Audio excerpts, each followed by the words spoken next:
সম্মানিত উপস্থিত মুসলিম ভাতৃমণ্ডলী, অত্যন্ত গুরুত্বপূর্ণ এই সময়ে, অত্যন্ত ফজিলতপূর্ণ একটি মাসে, আর সবচাইতে আল্লাহ তাবারক ওয়া তাআলার নিকটে পছন্দনীয় কয়েকটি দিনের ভিতর থেকে উত্তম এমন একটি মাস, এমন একটি দিনে আমরা আজকে উপস্থিত হয়েছি যে নবী করিম সাল্লাল্লাহু আলাইহি ওয়াসাল্লাম তিনি বলছেন যে আল্লাহ সুবহানাহু ওয়া তাআলার কাছে বছরের 12টি মাসের ভিতরে সবচাইতে পছন্দনীয় যে 10টি দিন রয়েছে, সেই 10টি দিন হলো যুলহিজ্জার প্রথম 10 দিন, যুলহিজ মাসের প্রথম 10 দিন। সেই 10 দিনের আজকে 4th তারিখে আমরা বসা। এটি নিঃসন্দেহে আল্লাহ সুবহানাহু ওয়া তাআলার পক্ষ থেকে আমাদের জন্য করুণা, ঠিক না? গত বছর আমরা অনেকেই আমাদের সাথে হয়তো এমনই কোন মহতি জলসাতে অনুষ্ঠানে উপস্থিত ছিল, কিন্তু আজকে তারা বিগত হয়ে গেছে। এই পৃথিবীতে কেউ চিরস্থায়ী নয়। আল্লাহ তাবারক ওয়া তাআলা যাদেরকে সুযোগ দিয়েছেন তাদের উচিত হলো এই সময়ের সৎ ব্যবহার করা। সম্মানিত উপস্থিত মুসলিম ভাতৃমণ্ডলী, আপনি যদি এই দিনের গুরুত্ব সম্পর্কে বুঝতে চান, তাহলে আল্লাহ সুবহানাহু ওয়া তাআলা পবিত্র কোরআনুল কারীমে সূরা ফাজরের ভিতরে ঘোষণা করেছেন 1 থেকে 4 নম্বর আয়াত পর্যন্ত। আল্লাহ রাব্বুল আলামিন বলেন, ওয়াল ফাজরি ওয়া লায়ালিন আশর ওয়াশ-শাফঈ ওয়াল ওয়াতর ওয়াল লাইলি ইযা ইয়াসরা হাল ফি যালিকা কসমুন লিযী হিজরা। আল্লাহ রাব্বুল আলামিন বলছেন, ওয়াল ফাজর, শপথ, উদয় যখন ঘটে তখন ফজরের। আমার বন্ধুগণ, আল্লাহ রাব্বুল আলামিন তিনি মর্যাদাপূর্ণ। আর রাব্বুল আলামিন যখন কোনো কিছুর কোনো বিষয়ের উপরে কসম করেন তখন তার মর্যাদা আরো বহু গুণে বেড়ে যায়। তাই আল্লাহ রাব্বুল আলামিন কসম করলেন ফজরের সময়ের, কসম করলেন উশার, এবং আল্লাহ রাব্বুল আলামিন পরবর্তী আয়াতে কারিমায় তিনি বলছেন, ওয়াল ফাজরি ওয়া লায়ালিন আশরা, এবং শপথ 10 দিনের, সেই 10 দিনের ব্যাপারে আল্লাহ রাব্বুল আলামিন পরবর্তীতে বলছেন। ইবনু আব্বাস রাদিয়াল্লাহু তাআলা আনহু এই ওয়া লায়ালিন আশর ব্যাখ্যায় তিনি বললেন, তাফসিরে তিনি বললেন যে এই 10 দিন হলো জিলহজ মাসের প্রথম 10 দিন। সুবহানাল্লাহ, জিলহজ মাসের এই প্রথম 10 দিনের শপথ কসম করেছেন স্বয়ং আল্লাহ সুবহানাহু ওয়া তাআলা। কারণ কি? এই জিলহজ মাসের ভিতরে আল্লাহ তাবারক ওয়া তাআলা সকল ইবাদতের একটা সম্মিলন তিনি ঘটিয়েছেন। কি? এক, সালাত। প্রত্যেকটা সময়ই সালাতের মূল্যায়ন। সালাত ব্যতিরেকে কোন মানুষের কোন নেক আমল কবুল করা হবে না। আপনি দেখেন জিলহজ মাসের প্রথম কাজগুলো, তার ভিতরে সালাত অন্যতম সালাত। 2, সিয়াম পালন করা। হাদিসে এসেছে উম্মুল মুমিনিন হাফসা রাদিয়াল্লাহু তাআলা আনহা তিনি বলছেন যে আল্লাহর নবী সাল্লাল্লাহু আলাইহি ওয়াসাল্লাম জিলহজ্জের 9 তারিখ পর্যন্ত লাগাতার তিনি সিয়াম পালন করেছেন। সুবহানাল্লাহ, জিলহজ মাসের লাগাতার 9 তারিখ পর্যন্ত তিনি কি করেছেন? সিয়াম পালন করেছেন। তাহলে অন্য কোন মাসে রমাদান ব্যতীত আল্লাহর নবী সাল্লাল্লাহু আলাইহি ওয়াসাল্লাম তিনি কখনো লাগাতার সিয়াম পালন করেননি। কিন্তু এই 10 দিনের প্রথম 9 দিন আল্লাহর নবী সাল্লাল্লাহু আলাইহি ওয়াসাল্লাম তিনি লাগাতার সিয়াম পালন করেছেন। এখান থেকে আপনাকে বুঝতে হবে এই মাসের মর্যাদা। সম্মানিত উপস্থিত মুসলিম ভাতৃমণ্ডলী, অতঃপর আল্লাহর নবী সাল্লাল্লাহু আলাইহি ওয়াসাল্লামের এই সিয়ামের পরবর্তীতে একজন মুসলিমের করণীয় হলো সেও অধিক হারে এই 9 দিনের ভিতরে সে সিয়াম পালন করবে। তাহলে সালাত, তারপরে সিয়াম, তারপরে দান সাদাকা, এবং আল্লাহ সুবহানাহু ওয়া তাআলা এই 10 দিনের ভিতরে রেখেছেন অত্যন্ত ফজিলতপূর্ণ একটি দিন এবং একটি রাত। দিনটি হলো কি? আরাফার দিন। কিসের দিন? আরাফার দিন। আরাফার দিন সম্পর্কে আল্লাহর নবী সাল্লাল্লাহু আলাইহি ওয়াসাল্লাম তিনি বলছেন যে আরাফার ময়দানে যখন হাজিরা আল্লাহ সুবহানাহু ওয়া তাআলার বরত্বের প্রকাশ করে, বরত্বের ঘোষণা দেয়, তার তাসবিহ তাহমিদ যখন বর্ণনা করতে থাকে, তখন আল্লাহ সুবহানাহু ওয়া তাআলা মালাইকাদের কাছে এই হাজীদের ব্যাপারে তিনি কি করতে থাকেন, তাদের গৌরব বর্ণনা করতে থাকেন এবং তাদের প্রশংসা করতে থাকেন, এবং আল্লাহ তাবারক ওয়া তাআলা তিনি অহংকার প্রদর্শন করতে থাকেন। আর মালাইকাদেরকে বলেন যে, ও আমার মালাইকারা, আমার এই বান্দারা আলু থালু বেশে, মলিন বেশে আজকের এই দিনে তারা আমার কাছে কি চায়? অতঃপর ফেরেশতারা বলে যে, ইয়া রাব, আপনার এই বান্দারা শুধুমাত্র আপনার ক্ষমা এবং আপনার সন্তুষ্টি, আপনার মাগফিরাত চায়। সুবহানাল্লাহ। অতঃপর আল্লাহ তাবারক ওয়া তাআলা বলেন, আমি তাদেরকে তা দিয়ে দিলাম। সুবহানাল্লাহ। এই জন্যই তো নবী করিম সাল্লাল্লাহু আলাইহি ওয়াসাল্লাম তিনি বলেছেন, যেটি হজ্জে মাবরুর, যেটি কবুলযোগ্য হজ, সেই কবুল হজ থেকে যখন একজন হাজী তার বাড়িতে ফিরে আসে, ঠিক সেদিনের মতো যেদিন তার মা নিষ্পাপ অবস্থায় যেদিন তাকে ভূমিষ্ঠ করেছিল। সুবহানাল্লাহ। তাহলে এমন একটি ফজিলতপূর্ণ মাসে আমি আর আপনি আজকে উপস্থিত, তাই আমাদের উচিত এই দিনগুলোর সৎ ব্যবহার করা এবং বেশি বেশি তাসবিহ তাহলিল তাহমিদ, আল্লাহ সুবহানাহু ওয়া তাআলার প্রশংসা, আল্লাহ সুবহানাহু ওয়া তাআলার বরত্ব প্রকাশ করা। আল্লাহ তাবারক ওয়া তাআলা আমাদেরকে তৌফিক দান করুন, আল্লাহুম্মা আমিন। সম্মানিত উপস্থিতি, দশম দিন আমাকে যে বিষয়ে আলোচনা করতে বলা হয়েছে, আপনারা জানেন আরাফা সম্পর্কে এবং এই 10 দিনের ফজিলত সম্পর্কে আলোচনা করা আজকে সম্ভব হবে না, 2-1 ঘন্টার কাজ না। আমাকে যে বিষয়ে আলোচনা করার কথা বলা হয়েছে সেটি হলো কুরবানির গুরুত্ব, ইতিহাস এবং কুরবানি থেকে মুসলিম উম্মার জন্য শিক্ষা।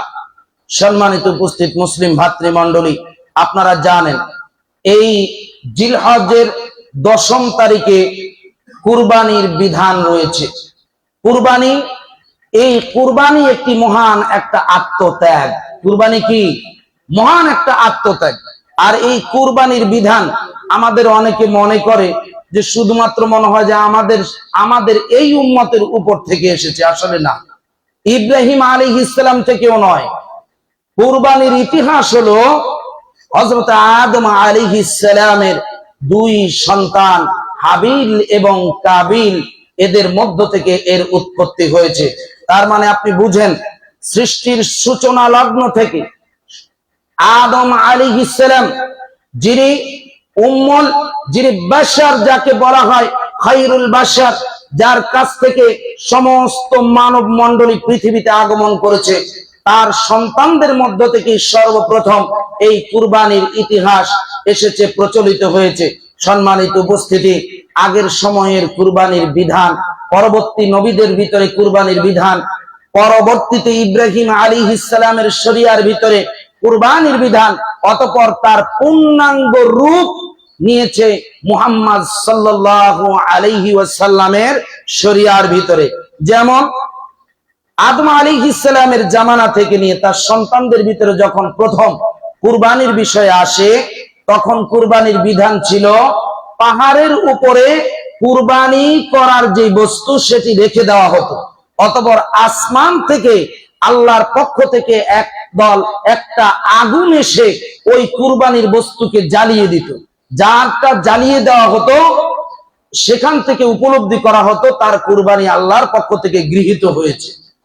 আর পরবর্তীতে উম্মতে মুহাম্মাদের কাছে এসে এই কুরবানির পরিপূর্ণ রূপ, ভিন্নতা এবং পূর্ণাঙ্গতা প্রকাশ পেল। সেটি কি? কুরবানির পশু আল্লাহ সুবহানাহু ওয়া তাআলা বৈধভাবে জবেহের মাধ্যমে আর রাসূলুল্লাহ সাল্লাল্লাহু আলাইহি ওয়াসাল্লামের সুন্নাহ পদ্ধতিতে জবেহ করার মাধ্যমে এর গোশত, রক্ত, মাংস আল্লাহ তাবারক ওয়া তাআলা তা পুড়িয়ে দেননি, আল্লাহ তাবারক ওয়া তাআলা তা বিনষ্ট করেননি। এই উম্মতের ভক্ষণের জন্য, পান করার জন্য, ভোজনের জন্য আল্লাহ তাবারক ওয়া তাআলা ব্যবস্থা করে দিয়েছেন। সুবহানাল্লাহ। সম্মানিত উপস্থিতি, কুরবানি ইসলামের গুরুত্বপূর্ণ বিধান। কেন?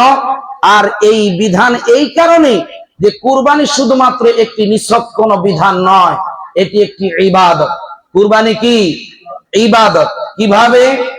কুরবানি হলো এই জন্য ইবাদত যে আল্লাহ সুবহানাহু ওয়া তাআলার নাম নিয়ে গায়রুল্লাহ ব্যতিরেকে এই কুরবানির পশুতে আল্লাহর নাম নিয়ে আল্লাহর বিধান অনুযায়ী তার জবেহ করা হয় নির্দিষ্ট দিনে। দিন নির্দিষ্ট এবং পদ্ধতিও কি নির্দিষ্ট। এই জন্য আমাদের সমাজের ভিতরে দেখেন যে আমাদের সমাজে একটা বিষয় আছে, কুরবানি আল্লাহ ছাড়াও কিন্তু কুরবানি করে।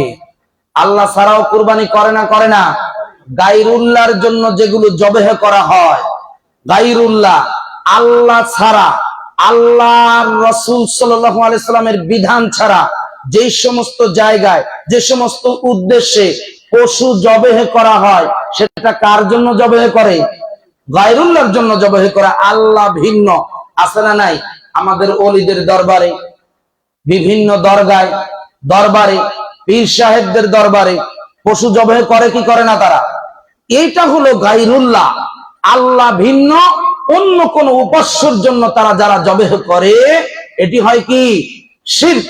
এই জন্য আল্লাহ তাবারক ওয়া তাআলা এই কুরবানিও একটা বিশেষ একটা ইবাদত, যদি সেই ইবাদত হয় আল্লাহ এবং তার রাসূলের পদ্ধতিতে। এই জন্য সম্মানিত উপস্থিত মুসলিম ভাতৃমণ্ডলী, আল্লাহ সুবহানাহু ওয়া তাআলা হযরত ইব্রাহিম আলাইহিস সালামের এই সুন্নাহ আল্লাহ সুবহানাহু ওয়া তাআলা পরবর্তী জেনারেশন, পরবর্তী উম্মতের মধ্যে এটি বিদ্যমান রেখেছেন। সম্মানিত উপস্থিত মুসলিম ভাতৃমণ্ডলী, এর সংক্ষিপ্ত ইতিহাস হলো, যেভাবে এই সুন্নাতে ইব্রাহিমের এই সুন্নাত আমাদের ভিতরে আসলো, তার একটি লম্বা দীর্ঘ সূত্রে আলোচনা আছে। সেটি হলো, আমরা যদি সংক্ষেপে জানি, আপনারা জানেন ইব্রাহিম আলাইহিস সালামের বয়স, কোন হাদিস বিশারদ বলছেন 82 থেকে 92 বছর। কত বছর বয়স? 82 থেকে 92 বছর বয়স। এই বয়সটা কি বৃদ্ধ বয়স না? এই বয়সে কি বাবা হওয়া সম্ভব? এই বয়সে কি বাবা হওয়া সম্ভব? সচরাচর আমাদের দেশের আমাদেরকে যে হায়াত দেওয়া হয়েছে, 82 থেকে 92 বছর বয়সে বাবা হওয়া অসম্ভব। আর বাবা হওয়ার আকাঙ্ক্ষাই তো করতে পারি না আমরা, তাই না? সেখানে ইব্রাহিম আলাইহিস সালাম, তার বয়স যখন এই অবস্থা, তিনি যখন অতিশীকর বৃদ্ধ, কিন্তু তিনি আল্লাহ সুবহানাহু ওয়া তাআলার কাছে দোয়া করলেন এবং তিনি সন্তান লাভের জন্য তার আকাঙ্ক্ষা তখন তীব্র থেকে তীব্রতর হতে থাকে। এমত অবস্থায় ইব্রাহিম আলাইহিস সালাম আল্লাহ তাবারক ওয়া তাআলার কাছে দোয়া করলেন। আমার বন্ধুগণ, আল্লাহ রাব্বুল আলামিনের প্রিয় বান্দা ইব্রাহিম খলিলুল্লাহ আল্লাহ রাব্বুল আলামিনের কাছে বৃদ্ধ বয়সে দোয়া করলেন। রব্বুল আলামিনের কাছে তিনি বললেন কাকুতি মিনতি সহকারে, রব্বি হাবলি মিনাস সালিহিন, হে আমার রব, তুমি আমাকে নেককার, সহনশীল, অনুগত সন্তান দান করো। সুবহানাল্লাহ। নেককার কি সন্তান? নেককার সন্তান। আর কি? অনুগত, যেই সন্তান আমার অনুগত, আনুগত্য করবে, এমন একটি সন্তান তুমি আমাকে দান করো।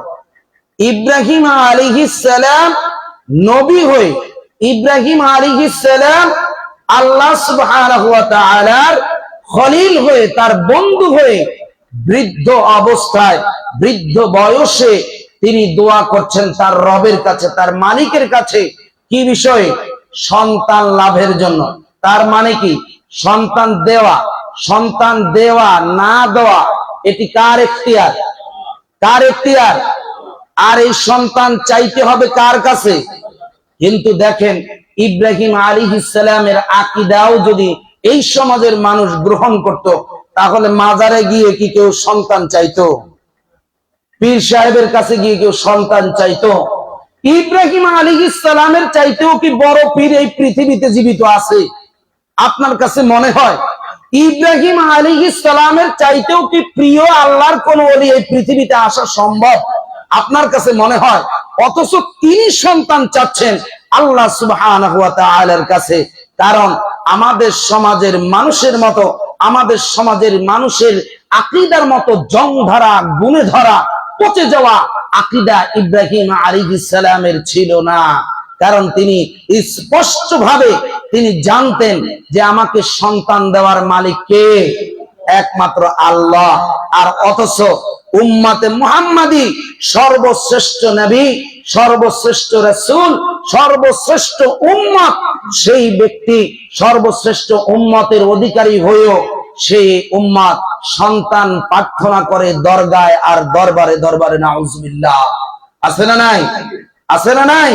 এই জন্য সন্তান দেওয়ার মালিককে, সন্তান দেওয়ার মালিককে চাইতে হবে কার কাছে? আল্লাহ সুবহানাহু ওয়া তাআলার কাছে। এই জন্য কুরবানির ইতিহাস যখন আসে তখন এখানে তাওহীদের একটা পরিস্ফুটন আমরা দেখতে পারি। সেটি হলো কি, যখন কুরবানির পশু জবেহ করবেন তখন আপনি গায়রুল্লাহ থেকে মুক্ত হয়ে আল্লাহ তাবারক ওয়া তাআলার তাওহীদের স্বীকৃতি দিয়েই আপনাকে কুরবানির পশু জবেহ করতে হবে। কথা বুঝেছেন কিনা? এই জন্য আমার বন্ধুগণ, ইব্রাহিম আলাইহিস সালাম দোয়া করলেন, রব্বি হাবলি মিনাস সালিহিন, হে আমার রব, আমাকে নেক সন্তান দান করো। কি সন্তান? নেক সন্তান। সন্তান তো আমাদেরও হয়, হাবলু ডাবলু রকেট বুলেট কত সন্তান, তাই না? এইসব সন্তান দিয়ে কি হবে? এইসব সন্তানের চাইতে নিঃসন্তান থাকাটা অনেক উত্তম, ঠিক কিনা? যে সমস্ত সন্তানের কারণে কাল বিচারের মাঠে আপনাকে সম্মুখীন হতে হবে ভয়াবহ কঠিন জবাবদিহিতার, এবং এদের জন্য হতে পারে যে আপনার জাহান্নামে যাওয়া লাগতে পারে। পারে কি পারে না? সন্তানাদি যদি আল্লাহর পক্ষ থেকে আপনি প্রাপ্ত হন, তাদেরকে ইসলামের উপরে যদি গড়ে তুলতে না পারেন, এই জবাবদিহিতা আপনার আছে না নাই? আছে না নাই? এই জন্য সন্তান আল্লাহর কাছে চাইবো আমরা, কিন্তু চাইতে হবে নেক সন্তান। কি সন্তান? নেক সন্তান। সম্মানিত উপস্থিত মুসলিম ভাতৃমণ্ডলী, ইব্রাহিম আলাইহিস সালামের দোয়া কবুল করলেন কে? আল্লাহ। সেই আল্লাহ আজও আছে না নাই? আমাদের যাদের নিঃসন্তান, আপনাদেরকে একটা পয়েন্ট এখানে বলে দেই, যে আপনারা জানেন যে আমি রুকিয়া শরঈয়া নিয়ে কাজ করি, যেখানে জিন জাদু বদনজর সংক্রান্ত চিকিৎসা আমি করে থাকি। এখানকার একটা অন্যতম একটা ট্রিটমেন্ট হলো, যারা নিঃসন্তান, যাদের সন্তানাদি হয় না, যারা নিঃসন্তান, যাদের সন্তানাদি হয় না, তারা প্রত্যেক ফরজ সালাতের পরে সালাম ফিরানোর পূর্বে এই দোয়াটা বেশি বেশি করে পড়তে হয়। এবং কি রাতের তাহাজ্জুদ সালাত আদায় করে, নফল সালাত আদায় করে এই দোয়াটা অন্তর থেকে ইখলাসের সাথে যদি কেউ আদায় করে, যদি পড়ে, আল্লাহ সুবহানাহু ওয়া তাআলা তাকে সন্তান দিতে পারেন, যদি আল্লাহ তাবারক ওয়া তাআলার ইখতিয়ার থাকে ইনশাআল্লাহ। এই জন্য কোরআন হলো আমাদের জন্য কি? শিফা। কোরআনের ভিতরে আল্লাহ সুবহানাহু ওয়া তাআলা আমাদের জন্য সব কিছু দিয়েছেন। এই জন্যই তো পবিত্র কোরআনুল কারীম সূরা আল বানী ইসরাঈলের ভিতরে আল্লাহ তাবারক ওয়া তাআলা বলছেন, ওয়ানুনাজ্জিলু মিনাল কুরআনি মা হুয়া শিফা ওয়া রাহমাতুল লিল মুমিনিন। আল্লাহ তাবারক ওয়া তাআলা বলছেন, আমি কোরআনের ভিতরে এমন কিছু বিষয় অবতীর্ণ করেছি যা মুমিনদের জন্য আরোগ্য। সুবহানাল্লাহ। তাহলে কোরআন থেকে আমরা এলাজ গ্রহণ করব, কোরআন থেকে আমরা দাওয়া গ্রহণ করব। এখান থেকে কয়েকটি বিষয় আমাদের সামনে স্পষ্ট প্রমাণিত প্রতিভাত হয়। সেটি হলো কি, এক, চাইতে হবে কার কাছে? আল্লাহর কাছে। আর চাওয়া হতে হবে কি? একনিষ্ঠভাবে। চাওয়ার ভিতরে কোনো কি থাকবে না, খাত থাকবে না। একনিষ্ঠভাবে ইখলাসের সাথে যদি চাইতে পারেন, তাহলে আল্লাহ তাবারক ওয়া তাআলার ভান্ডারে অভাব নাই। আল্লাহ তাবারক ওয়া তাআলা আপনাকে দিলে তার ভান্ডারে কমতি পড়ে যাবে না। আল্লাহ তাবারক ওয়া তাআলা আপনাকে দিতে পারেন, শুধুমাত্র আল্লাহ তাবারক ওয়া তাআলা আপনার অন্তরের এই ইখলাস, একনিষ্ঠতা তিনি দেখেন। সম্মানিত উপস্থিতি, অতঃপর এক অশীতির পর বৃদ্ধ যখন তিনি জীবনের অন্তিম মুহূর্তে এমত অবস্থায় আল্লাহ তাবারক ওয়া তাআলা ইব্রাহিম আলাইহিস সালামের দোয়া কবুল করলেন। সুবহানাল্লাহ। আমার বন্ধুগণ, আল্লাহ রাব্বুল আলামিন ইব্রাহিম আলাইহিস সালামের দোয়া কবুল করে নিয়ে ইব্রাহিম আলাইহিস সালামকে একটা নয় দুইটি সন্তান রব্বুল আলামিন দান করলেন। একজনের নাম হলো হযরতে ইসমাঈল আলাইহিস সালাম এবং অপরজন হযরতে ইসহাক আলাইহিস সালাম। আমার বন্ধুগণ, ইব্রাহিম আলাইহিস সালাম যখন এই সন্তান প্রাপ্ত করেন, তিনি সর্বপ্রথম শুকরিয়া আদায় করলেন সেই মহান মুনিবের, যে আল্লাহ রব্বুল আলামিন এই সন্তান তাকে দান করলেন। সুবহানাল্লাহ। সন্তান দোয়া করলেন আল্লাহ তাবারক ওয়া তাআলার কাছে, তিনি দিলেন সন্তান, শুকরিয়াও আদায় করলেন সেই মহান মাবুদের। আর আমাদের দেশের মানুষ এমন একটা গোমরাহির ভিতরে থাকে, দীর্ঘ সময় নিঃসন্তান থাকার পরে সে দৌড়াদৌড়ি করতে থাকে, বিভিন্ন মেডিকেলীয় ট্রিটমেন্টও গ্রহণ করে, আবার সে দৌড়ায় কোথায়? মাজার, দরগায়, পীরের দরবারে। ঘটনাক্রমে যখন আল্লাহ তাবারক ওয়া তাআলা তাকে কখনো কোনো সন্তান দান করেন, তখন সেই সন্তান আবার কি করে জানেন? উৎসর্গ করে দেয় মাজারের খাদেম হিসেবে। কি করে? এই সন্তান এই পীর সাহেবের ফয়েজ বরকতেই আসছে, এই ওলির ফয়েজ বরকতেই আসছে, তাই নিয়ত করে কি এটা মাজারের খাদেম হিসেবেই ওরে দিয়ে দেয়। আছে না নাই? আছে আমাদের সমাজের ভিতরে। তাহলে ইব্রাহিম আলাইহিস সালাম করেননি তা? ইব্রাহিম আলাইহিস সালাম শুকরিয়া আদায় করলেন সেই রবের, যেই রব তাকে সন্তান দান করলেন। আল্লাহ তাবারক ওয়া তাআলা ইব্রাহিম আলাইহিস সালামের এই শুকরিয়ার বক্তব্য, কৃতজ্ঞতার এই বক্তব্য এতটুকু পছন্দ করলেন যে পরবর্তী জামানার লোকেদের জন্য তা অনুসরণীয় আর অনুকরণীয় করে কোরআনুল কারীমের ভিতরে তুলে ধরলেন। আল্লাহ রাব্বুল আলামিন বলছেন, আলহামদুলিল্লাহিল্লাযী ওয়াহাবানি আলাল কিবারি ইসমাঈলা ওয়া ইসহাক। ইব্রাহিম আলাইহিস সালাম বললেন, সমস্ত প্রশংসা আল্লাহ রাব্বুল আলামিনের জন্য, যিনি আমাকে এই বৃদ্ধ বয়সে ইসমাঈল এবং ইসহাককে দান করেছেন। সুবহানাল্লাহ। অতঃপর ইব্রাহিম আলাইহিস সালাম তিনি বললেন, ইন্না রাব্বি লাসামিউদ দুআ, নিশ্চয়ই আমার রব তিনি দোয়া শ্রবণকারী, তিনি দোয়া কবুলকারী। সুবহানাল্লাহ। আল্লাহর কাছে যদি কেউ একনিষ্ঠভাবে ইখলাসের সাথে কিছু চায়, যদি তার দোয়ার ভিতরে কোনো কমতি ত্রুটি না থাকে, তাহলে তার দোয়া কবুল হবেই হবে ইনশাআল্লাহ। আমার বন্ধুগণ, রাসূলুল্লাহ সাল্লাল্লাহু আলাইহি ওয়াসাল্লাম তিনি বলেছেন যে মানুষ দোয়া করে কিন্তু তার দোয়া কবুল হয় না। কারণ কি? কারণ তার খাদ্য হালাল না। কি নাই? তার খাদ্য হালাল না, তার পরিধেয় বস্ত্র এটি হালাল নয়। আর কি? দোয়া করার মাধ্যমে মানুষ কি করে? দোয়া কবুল না হওয়ার মধ্যে সবচাইতে যেটি বড় অন্তরায়, সেটি হলো তাড়াহুড়া করা। সেটি হলো কি? তাড়াহুড়া করা।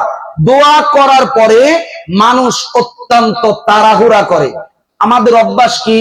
আমাদের ধৈর্য নাই। আমাদের কি নাই? ধৈর্য নাই। যে কোনো কিছু আমরা চাই, এটি কারেন্টের মতো আমরা চাই। মনে হয় যে আমরা যা মুখ দিয়ে বলবো তা যদি বজ্রপাতের মতো ঠাস ঠাস করে পড়তে লাগতো, তাহলে মনে হয় আমরা সন্তুষ্ট হতাম। কিন্তু আপনি বলেন তো দেখি, আল্লাহ তাবারক ওয়া তাআলার যে ধৈর্য, আল্লাহ রাব্বুল আলামিনের নির্দিষ্ট যে ধৈর্য, সেটি কি আমার আর আপনার ভিতরে আছে? আদৌ সম্ভব? সম্ভব নয়। কিভাবে?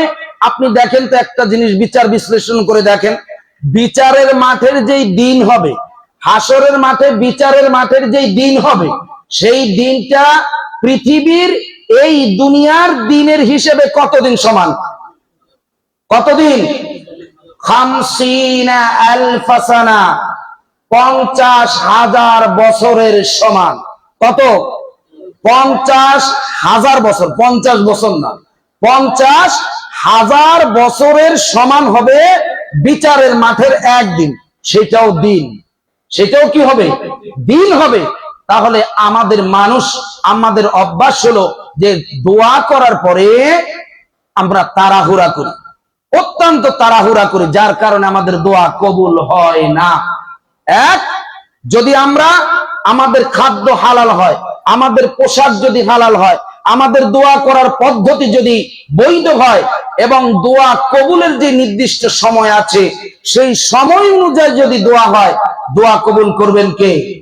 আল্লাহ। এই জন্য বন্ধুগণ, আল্লাহ সুবহানাহু ওয়া তাআলা ইব্রাহিম আলাইহিস সালামের সেই ভাষণ তিনি কোরআনে নোট করে দিলেন যে ইন্না রাব্বি লাসামিউদ দুআ, যে আমার নিশ্চয়ই আমার রব দোয়া শ্রবণকারী, দোয়া কবুলকারী। সুবহানাল্লাহ।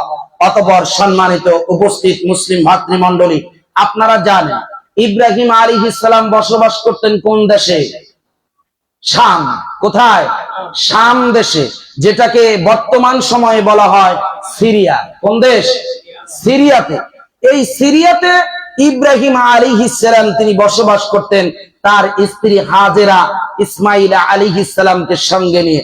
অতঃপর ইব্রাহিম আলাইহিস সালামকে আল্লাহ তাবারক ওয়া তাআলা জানালেন, আল্লাহ সুবহানাহু ওয়া তাআলা ইব্রাহিম আলাইহিস সালামকে নির্দেশ দিলেন। কি সেই নির্দেশ? বিবি হাজেরা এবং এই সন্তান, শিশু সন্তান ইসমাইলকে নিয়ে তিনি যেন মক্কাতুল মুকাররমায়, ওই স্থানে, ওই এলাকায়, মক্কাতুল মুকাররমার একেবারে নিকটে রেখে আসেন। আচ্ছা বলেন তো দেখি, আমার আর আপনার অবস্থা কেমন হবে? 80-90 বছর বয়সে, এই বুইড়া বয়সে আল্লাহর কাছে কাঁদতে কাঁদতে, চাইতে চাইতে আল্লাহ তাবারক ওয়া তাআলা যদি একটা কলিজার টুকরা ধন দেন, তাহলে ওই যে অবস্থা হবে এইরকম, কয় বাবা তোরে মাথায় রাখি না উকুনের ডরে, আর কি জানি কয় আরেকটা, মাথায় রাখে না উকুনের ডরে আর নিচে রাখে না কিসের ভয়ে, যেন একটা এইরকম একটা উদাহরণ দেয়। আমার আর আপনার অবস্থা এইরকম। আরে আপনি অধিকাংশ সময় আমাদের সমাজের ভিতরে লক্ষ্য করে দেখবেন, বুইড়া বয়সে কিছু কিছু মুরব্বী আছে দ্বিতীয় বিয়ে করে কিনা? তারপরে ওই ঘরে যখন সন্তানাদি হয় তখন আদর করে বুইড়া বয়সে বুইড়া পোলাপানের কি করে ডাকে? বাবু কয়ে ডাকে। কি করে ডাকে? বাবু কয়ে ডাকে। এইরকম একটা সন্তান, এইরকম একটা মুহাব্বতের কলিজার টুকরা যদি আমার আর আপনার ত্যাগ করে কখন 80 থেকে 90 প্লাস বয়সে যদি পাই, আর সেটাকে যদি আল্লাহর পক্ষ থেকে নির্দেশ আসে যে তাকে কি করো, নির্জন জায়গায়, নির্জন জনমানবহীন এবং জীবনের কোন উপকরণ সেখানে নাই। মক্কাতুল মুকাররমা তখন লোক শূন্য ছিল। কি ছিল তখন? লোক শূন্য। এবং সেখানে তাদের জীবন উপকরণ, জীবন ধারণের জন্য যা কিছুর প্রয়োজন, সেখানে কোনো ব্যবস্থা ছিল না। এমন একটা জায়গায়, এমন একটা সময়ে কলিজার টুকরা নারী ছেড়া ধন হযরত ইসমাইল আলাইহিস সালাম এবং প্রিয়তমা স্ত্রী হাজেরাকে আল্লাহ তাবারক ওয়া তাআলা নির্দেশ দিলেন যে তুমি মক্কা মুকাররমায় আমার খানায় কাবার বাইতুল্লাহর নিকটে তুমি তাদেরকে রেখে আসো। ইব্রাহিম আলাইহিস সালামের জন্য এটা পরীক্ষা কি পরীক্ষা না? আপনারা জানেন পৃথিবীতে মানব ইতিহাসে আসমানের নিচে জমিনের উপরে যত নবী পয়গম্বর অন্যতম যত পরীক্ষার সম্মুখীন হয়েছিলেন, যত রাসূল, যত নবী, তাদের ভিতরে অন্যতম পরীক্ষার্থী ছিলেন হযরতে ইব্রাহিম আলাইহিস সালাম। আপনারা জানেন একটা সুপ্রসিদ্ধ ঘটনা আপনাদের সকলের জানা, সেটি হলো কি নমরুদের সেই অগ্নিকুণ্ডে নিক্ষিপ্ত হওয়ার ঘটনা। ইব্রাহিম আলাইহিস সালামের উপাধি, তার পদবী খলিলুল্লাহ এমনি এমনি হয় নাই। অনেক পরীক্ষা, অনেক ত্যাগ তিতিক্ষা, অনেক আত্মত্যাগ স্বীকার করার পরে আল্লাহ তাবারক ওয়া তাআলা তাকে খলিল হিসেবে সম্বোধন করেছেন, আল্লাহর বন্ধু হিসেবে তিনি তাকে ডেকেছেন। আপনার আর আমার নামের সাথে কি খলিলুল্লাহ আছে নাকি? মোহাম্মদ খলিল খান খলিলুল্লাহ লাগাইলে আল্লাহর বন্ধু হয়ে যায় না। দুনিয়ার অকাম কুকাম সারাদিন ফজর থেকে নিয়ে রাত পর্যন্ত করে, কিন্তু নাম যদি খলিলুল্লাহ হয়, আব্দুর রহমান হয়, আব্দুল্লাহ হয়, আল্লাহর নামের সাথে নিসবাতের সাথে যুক্ত করেও যদি নাম রাখে, কোনো ফায়দা আছে? কোনো ফায়দা হবে? কোনো ফায়দা নাই। এই জন্য ইব্রাহিম আলাইহিস সালামের এই খলিলুল্লাহ উপাধি অনেক ত্যাগ তিতিক্ষার মাধ্যমে এসেছে। সম্মানিত উপস্থিতি, কিন্তু বড় আশ্চর্যের বিষয় হলো ইব্রাহিম আলাইহিস সালামের জীবনের প্রতিটি ক্ষণে বিপদ সংকুল পরিবেশে তিনি ধৈর্য ধারণ করেছেন। কি করেছেন? ধৈর্য ধারণ করেছেন। আর সকল পরীক্ষায় তিনি উত্তীর্ণ হয়েছেন। সুবহানাল্লাহ। এই জন্য আল্লাহ তাবারক ওয়া তাআলা পবিত্র কোরআনুল কারীমের ভিতরে ইব্রাহিম আলাইহিস সালামের একটা গুণ আমাদেরকে ধরতে বলেছেন। সেটি কি? ধৈর্য। সেটি কি? ধৈর্য। আল্লাহ রাব্বুল আলামিন বলেন পবিত্র কোরআনুল কারীমের 2 নম্বর সূরা সূরা আল বাকারার ভিতরে রব্বুল আলামিন বলেন, ইয়া আইয়ুহাল্লাযীনা আমানুস্তাঈনু বিস-সাবরি ওয়াস-সালাহ ইন্নাল্লাহা মা'আস-সাবিরিন। হে ঈমানদারেরা, তোমরা ধৈর্য এবং সালাতের মাধ্যমে আমি আল্লাহ রাব্বুল আলামিনের কাছে সাহায্য প্রার্থনা করো। ইন্নাল্লাহা মা'আস-সাবিরিন, নিশ্চয়ই আমি আল্লাহ রাব্বুল আলামিন ধৈর্যশীলদের সঙ্গে আছি। সুবহানাল্লাহ। ধৈর্য সবাই ধরতে পারে না, ধৈর্য যারা ধরতে পারে, ধৈর্যের গুণ যাদের ভিতরে আছে, নিঃসন্দেহে তারা ঈমানদার। কেননা আল্লাহ তার এই গুণের কথা এই আয়াতে কারিমায় সংশ্লিষ্ট ভাবে তিনি উল্লেখ করেছেন যে ঈমানদাররা ধৈর্য ধারণ করে, বেঈমানরা, মুনাফিকরা, মুশরিকরা ধৈর্য ধারণ করতে পারে না। সম্মানিত উপস্থিতি, আল্লাহ সুবহানাহু ওয়া তাআলা যখন নির্দেশ দিলেন ইব্রাহিম আলাইহিস সালামকে, বিবি হাজেরা এবং ইসমাঈল আলাইহিস সালামকে রেখে আসার জন্য, ইব্রাহিম আলাইহিস সালাম তাদেরকে রেখে আসতে মনস্থ করলেন। ইসমাঈল আলাইহিস সালামের বয়স তখন কত বছর? ইসমাঈল আলাইহিস সালামের বয়সের ব্যাপারে তাফসীর ইবনে কাসির এবং অন্যান্য কিতাবের ভিতরে এসেছে, ইব্রাহিম আলাইহিস সালাম তখন মাত্র খেলাধুলা করা এবং চলাফেরা করার বয়সে তিনি উপনীত হয়েছেন। সুবহানাল্লাহ। ছোট্ট একটা বালক যখন সে নিজে চলাফেরা করছে এবং খেলাধুলা করার বয়সে তিনি উপনীত, এই বয়সে কতটুকু জ্ঞান একটা বাচ্চা থাকতে পারে? একেবারে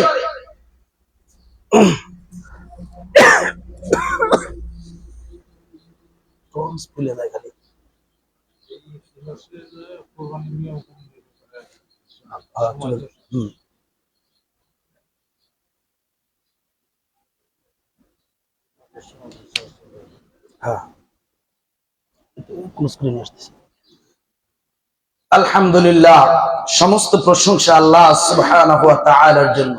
সম্মানিত উপস্থিতি, আমরা আলোচনায় ছিলাম যে ইসমাঈল আলাইহিস সালাম ছোট্ট বয়স, ছোট্ট বালক, তিনি চলাফেরা করার বয়সে উপনীত। এমত অবস্থায় আল্লাহ তাবারক ওয়া তাআলার নির্দেশে বিবি হাজেরা এবং ইসমাঈল আলাইহিস সালামকে আল্লাহর নবী ইব্রাহিম খলিলুল্লাহ তিনি রেখে আসলেন কোথায়? মক্কাতুল মুকাররমায়। তিনি সেখানে রেখে আসলেন। তিনি জানেন যে এখানে জীবন উপকরণের কোনো পাথেও নেই, এমনকি সেখানে পান করার বিশুদ্ধ পানিরও কোনো ব্যবস্থা ছিল না। আপনারা জানেন, লম্বা ইতিহাস। আজকে আপনারা যে জমজম কূপের পবিত্র পানি পান করছেন, এই জমজম কূপের পবিত্র এই পানীয় কার মাধ্যমে এসেছে? কার মাধ্যমে? ইসমাঈল আলাইহিস সালাম তার মাধ্যমে। বিস্তারিত বিশদ বর্ণনা যে আপনারা তারপরে জানেন, হজ্জে এবং ওমরাতে যেটি আল্লাহ তাবারক ওয়া তাআলা বিধান জারি করেছেন, ইন্নাস সাফা ওয়াল মারওয়াতা মিন শাআইরিল্লাহ।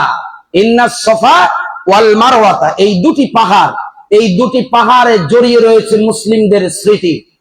মা উম্মে আপনার বিবি হাজেরা এবং তার কলিজার টুকরা সন্তান ইসমাঈল আলাইহিস সালামের স্মৃতি বিজড়িত স্থানের জায়গার নাম হলো ইন্নাস সাফা ওয়াল মারওয়া। সাফা এবং মারওয়া।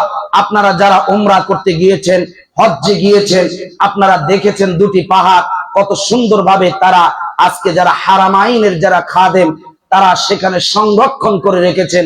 আলহামদুলিল্লাহ, আল্লাহ সুবহানাহু ওয়া তাআলার অসংখ্য শুকরিয়া আদায় করছি, যিনি 3 বার সেখানে আমাকে দাঁড়িয়ে থাকার সুযোগ করে দিয়েছিলেন। আলহামদুলিল্লাহ। সম্মানিত উপস্থিতি, আপনি যদি সেখানে লক্ষ্য করেন, সেখানে ইব্রাহিম আলাইহিস সালামের স্ত্রী যা করেছিলেন ওই মুহূর্তে, আজও কিয়ামত অবধি সকল মুসলিম সেই রীতি অনুসরণ করবে। তারা সেটি হলো কি, সন্তানকে রেখে পানির জন্য তিনি দৌড়াচ্ছিলেন, একবার সাফাতে একবার মারওয়াতে। এভাবে কয়বার দৌড় দিয়েছিলেন? 7 বার। কয়বার? 7 বার। 7 বারের পরে তিনি এসে দেখলেন যে ইসমাইল আলাইহিস সালাম ছোট্ট সন্তান রাখার পরে সে স্বভাবতই তার মাটির উপরে কি থাকে, কি করতে থাকে, আঘাত করতে থাকে। এই ইসমাইল আলাইহিস সালামের পায়ের আঘাত থেকে একটি ঝর্ণা ধারার আবির্ভাব, একটি ঝর্ণা ধারার প্রকাশ আল্লাহ তাবারক ওয়া তাআলা করলেন, যা সুপেয় পানি হিসেবে আল্লাহ রাব্বুল আলামিন তাদের তৃষ্ণা নিবারণের জন্য আল্লাহ তাবারক ওয়া তাআলা তার কুদরত থেকে বের করলেন। এটি হলো আল মাউল জমজম। এটি কি? আল মাউল জমজম, জমজমের পানির কূপ বা জমজমের ঝর্ণা ধারা, সুবহানাল্লাহ, যা শুরু হয়েছে কিয়ামত পর্যন্ত, যা অবিরত ভাবে সেখান থেকে আল্লাহ সুবহানাহু ওয়া তাআলা রহমতের কুদরতের পানি সেখান থেকে বের হতে থাকবে, সুবহানাল্লাহ। এটি মুসলিম উম্মার জন্য আল্লাহ রাব্বুল আলামিন স্থায়ী করে রেখেছেন। তারপরে ইসমাইল আলাইহিস সালামের সুন্নাহ, এই যে সাফা মারওয়া সাই করা, এটি তার সুন্নাহ, সেখান থেকে এসেছে। তারপরে আল্লাহ সুবহানাহু ওয়া তাআলা ইসমাইল আলাইহিস সালামের জীবনের সবচেয়ে বড় পরীক্ষা, এক হলো পিতা ইব্রাহিম, দ্বিতীয় হলো ইসমাইল আলাইহিস সালাম। পিতা পুত্রের সম্মিলিত পরীক্ষার যেই উপকরণ, যেই মাধ্যম, যেই ত্যাগ তিতিক্ষা, তা পরবর্তী মুসলিম উম্মার ভিতরে আল্লাহ তাবারক ওয়া তাআলা রেখে দিয়েছেন। সম্মানিত উপস্থিত মুসলিম ভাতৃমণ্ডলী, দীর্ঘদিনের দোয়া, দীর্ঘদিনের কামনা বাসনা আকাঙ্ক্ষার ফলে যেই সন্তান আল্লাহ তাবারক ওয়া তাআলা তাকে দান করলেন, এবার আল্লাহ রাব্বুল আলামিন ইব্রাহিম আলাইহিস সালামকে স্বপ্নে দেখাচ্ছেন। স্বপ্নে তিনি দেখাচ্ছেন, ইব্রাহিম, তুমি তোমার সবচাইতে প্রিয়, সবচাইতে পছন্দনীয় বস্তুটি আমার জন্য কুরবানি করো। আল্লাহ সুবহানাহু ওয়া তাআলা নির্দেশ দিচ্ছেন কাকে? ইব্রাহিম আলাইহিস সালামকে। আচ্ছা, আপনি বলেন তো দেখি, জানা আছে কিনা আমাদের স্বপ্ন আর নবী রাসূলদের স্বপ্ন এক কিনা? এক না। নবী আলাইহিস সালামদের স্বপ্ন হলো কি? ওয়াহি। নবী সাল্লাল্লাহু আলাইহি সাল্লাম, নবী আলাইহিস সালাতুস সালামদের স্বপ্ন কি? ওহী। কিন্তু আপনার পীর সাহেব স্বপ্ন দেখে সেটাকেও আবার ওহী বলে চালিয়ে দেয়, দেয় কি দেয় না? 1940 সালে ভারতে আমাদের প্রখ্যাত একজন মাওলানা স্বপ্নে একটা সিস্টেম পেলেন, একটা পদ্ধতি পেলেন, তরিকা পেলেন, যা পরবর্তীতে মুসলমানদের ভিতরে তার দ্বীন হিসেবে পরিগণিত হয়েছে। এমন এক শ্রেণীর মানুষের কাছে আসমানি কিতাব আল ফুরকান যেভাবে গ্রহণযোগ্যতা লাভ করেছে, যেভাবে নিঃসন্দেহাতীত ভাবে মানুষ যার অনুসরণ করে, আমাদের সমাজের ভিতরে এক শ্রেণীর মানুষ আছে, তারা সেই স্বপ্নে প্রাপ্ত তরিকা পদ্ধতিকে তারা গ্রহণ করে, মূল্যায়ন করে, বরঞ্চ কখনো কখনো আল্লাহর কিতাব এবং নবী করিম সাল্লাল্লাহু আলাইহি সাল্লামের সুন্নাহর কিতাবকে পাশ কাটিয়ে, ঠিক কিনা? আছে না নাই? কিতাবের নাম কি? কিতাবের নাম কি? প্রতিষ্ঠাতা কে? এই স্বপ্নকারক কে? স্বপ্নের মাধ্যমে মাওলানা ইলিয়াস সাহেব, ঠিক কিনা? তাহলে আল্লাহর নবীদের স্বপ্ন, ইব্রাহিম আলাইহিস সালামের স্বপ্ন আর আপনার তরিকা পদ্ধতির যিনি সেই আলেমের স্বপ্ন কখনো এক হইতে পারে?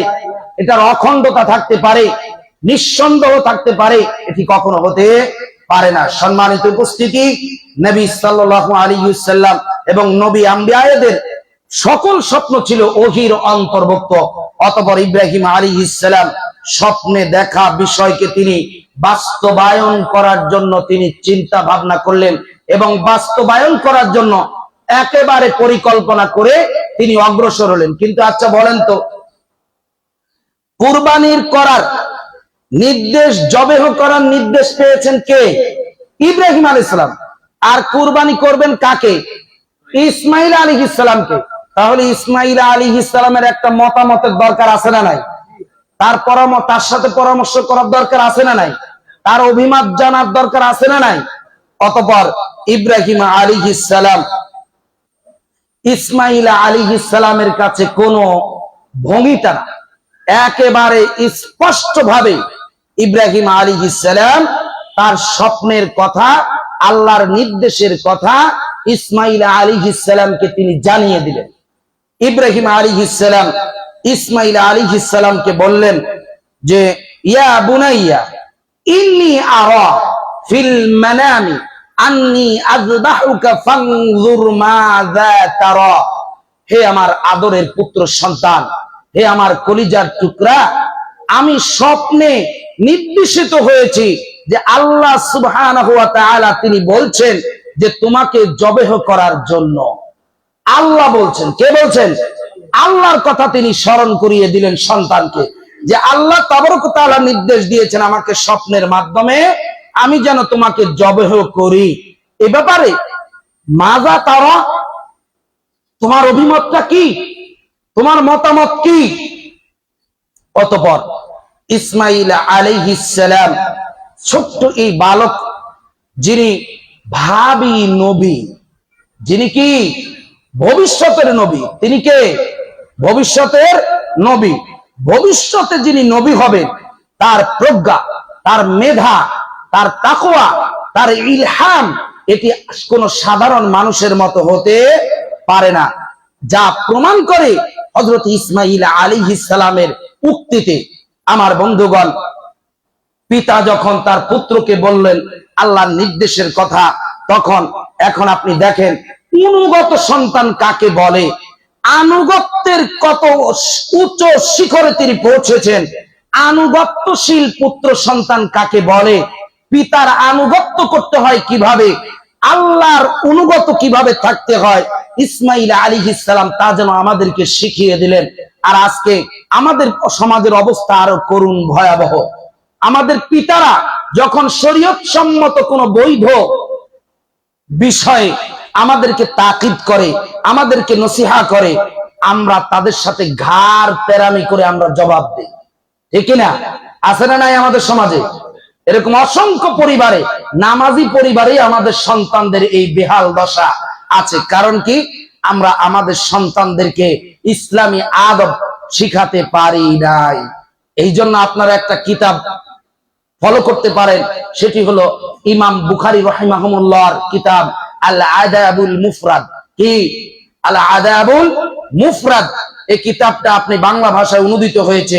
এটি সম্পাদনা করেছেন সম্ভবত আব্দুল্লাহ বিন আব্দুর রাজ্জাক হাফিজাহুল্লাহ। আপনারা কিতাবটি যদি পড়তে পারেন, পড়েন, আপনাদের ঘরে যদি সংগ্রহে রাখতে পারেন, যথেষ্ট উপকারিতা পাওয়া যাবে আশা করা যায় ইনশাআল্লাহ। সম্মানিত উপস্থিতি, ইব্রাহিম আলাইহিস সালামের অভিমত বলার পরে, ইচ্ছা প্রকাশ করার পরে, এবার ইসমাইল আলাইহিস সালাম তিনি বলছেন ইয়া আবাতি ফাআল মা তুমার সাতাজিদুনি ইনশাআল্লাহু মিনাস সাবিরিন। হে আমার পিতা, হে আমার পিতা, আপনাকে যে আদেশ করা হয়েছে আপনি সেই আদেশকে বাস্তবায়ন করুন। আপনাকে যে আদেশ করা হয়েছে সেই আদেশ আপনি বাস্তবায়ন করেন। সাতাজিদুনি ইনশাআল্লাহু মিনাস সাবিরিন। নিশ্চয়ই আশা করা যায় আপনি আমাকে ধৈর্যশীলদের অন্তর্ভুক্ত হিসেবেই পাবেন। আপনাকে যে আদেশ করা হয়েছে জবেহ করার, আপনি আমাকে কি করে দেন? জবেহ করে দেন। ইনশাআল্লাহ, আল্লাহ চাহে তো আমাকে ধৈর্যশীল হিসেবে আপনি পাবেন। পিতা পুত্রের যখন মনোভাব এক, পিতা জবেহ করবে আল্লাহর সন্তুষ্টির উদ্দেশ্যে, পিতা জবেহ করবে আল্লাহর আনুগত্য প্রদর্শন করে, আল্লাহর হুকুমের বাস্তবায়ন করবে। অভিমত জানালে সন্তান যখন রাজি হয়ে গেল, আল্লাহর রাস্তায় নিজের জীবনটা কুরবানি করে দিবে, এমত অবস্থায় আল্লাহ রাব্বুল আলামিন কোরআনুল কারীমের ভিতরে সূরা সাফফাত 37 নম্বর সূরার 100 থেকে 107 নম্বর আয়াতে কারিমা পর্যন্ত এই কাহিনী, এই দৃষ্টান্ত তিনি তুলে ধরেছেন পরবর্তী উম্মার জন্য। আমার বন্ধুগণ, হযরত ইব্রাহিম আলাইহিস সালাম ইসমাইল আলাইহিস সালামকে নিয়া, আর সঙ্গে করে একটা চাকু নিয়া, একটা ছুরি নিয়া, তিনি পাথরের উপরে ছুরিটাকে ঘষে ধারালো করে ইব্রাহিম আলাইহিস সালাম ইসমাইল আলাইহিস সালামকে নিয়ে রওনা হলেন। কোথায়? কোথায় রওনা হলেন? বর্তমানে হাজিরা যেখানে কুরবানি করে, হাজিরা যেখানে কুরবানি করে হাদি, হাজিরা যেটা জবেহ করে সেটার নাম কি? হাদি।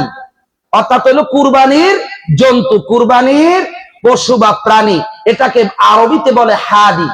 আমার বন্ধুগণ, এই মিনার প্রান্তরে ইব্রাহিম আলাইহিস সালাম ইসমাঈল আলাইহিস সালামকে নিয়ে রওনা করলেন।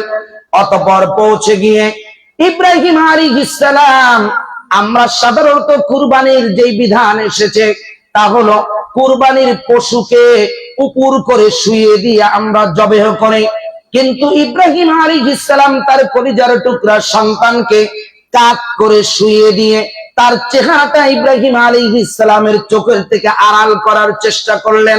উদ্দেশ্য ছিল এটাই, এই প্রিয় পুত্র জীবনের সন্ধিক্ষণে শেষ মুহূর্তে বৃদ্ধ অবস্থায় যে সন্তান আমি পেলাম, আমার এই কলিজার টুকরা সন্তানকে যখন আমি আল্লাহ রাব্বুল আলামিনের জন্য জবেহ করব, কুরবানি করব, যদি তার ওই মায়ার মুখের দিকে আমার দৃষ্টি একবারে পড়ে যায় আর আমার হৃদয়ের ভিতরে যদি সন্তানের মায়া মোহাব্বত চেপে বসে, তাহলে আল্লাহ রাব্বুল আলামিনের হুকুম বাস্তবায়ন করতে আমাকে বেগ পেতে হতে পারে।